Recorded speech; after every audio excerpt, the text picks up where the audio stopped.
நம்மளோடது பார்த்திங்க அப்படின்னா last minute Deepavali shopping கூட கிடையாது. தீபாவளி அன்னைக்கு தான் ஷாப்பிங்கே. தீபாவளி டே ஷாப்பிங் தான். இது வந்து தீபாவளிக்கு முந்தின நாள் போயிட்டு சும்மா ரிட்டர்ன் வந்துட்டோம். ஏன்னா எதுவுமே செட் ஆகலை அப்படின்னு சொல்லிட்டு ஃபைனலி தீபாவளி அன்னைக்கு தான். ஸோ நான் வியர் பண்ண ட்ரெஸ் பார்த்திங்க அப்படின்னா இதுதான். ஆல்ரெடி நான் வந்து ஷார்ட்ஸ் போட்டிருப்பேன். மீஷோவில் தான் வந்து 2 ட்ரெஸ் எடுத்து வச்சுருந்தேன் ஆல்ரெடி. அதெல்லாம் ஒன்று தான் வந்து இன்றைக்கி வியர் பண்ணியாச்சு. செம்ம வெயில். ஸோ கம்ஃபர்டபுளாக இருக்கிற மாதிரி இதே வந்து வியர் பண்ணியாச்சு கோஆட் ட்ரெஸ். அண்ட் V2 தான் வந்து ஃபைனலாக போனோம் தீபாவளி ஷாப்பிங்க்காக.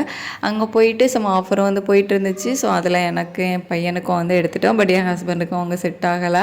நம்ம சும்மா போய் பார்க்கும்போது பார்த்திங்க அப்படின்னா நிறைய ட்ரெஸ் வந்து பிடிக்கும். பட் நம்ம வந்து ஜஸ்ட் பார்க்குறதுக்காக தான் போயிருப்போம், எடுக்கிறதுக்காகலாம் இல்லை. ஆனால் நம்ம துணி எடுக்கணும் அப்படின்ட்டு போனோன்னா அங்கே எதுவுமே வந்து நமக்கு பிடிக்காது. ஸோ அப்படி தான் வந்து எங்களுக்கும் இருந்துச்சு. ஸோ ஃபைனலி எனக்கும் என் பையனுக்கும் எடுத்துட்டோம். இது பார்த்திங்க அப்படின்னா ஒரு தீவு இருக்குது அதுக்கு உள்ளே. ஸோ அங்கே வந்து ரோடு எதுவுமே கிடையாதான்.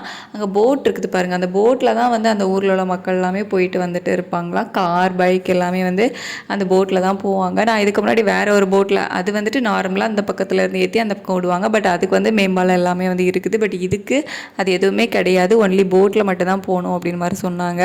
நம்மளெல்லாம் அலோவ் பண்ண, அதாவது நார்மலாக எல்லோரும் போகலாமா அப்படிங்கிறது வந்து எங்களுக்கு தெரியலை. ஸோ நாங்கள் வந்து போகல, ஜஸ்ட்டு பார்த்துட்டு மட்டும் வந்துட்டோம்.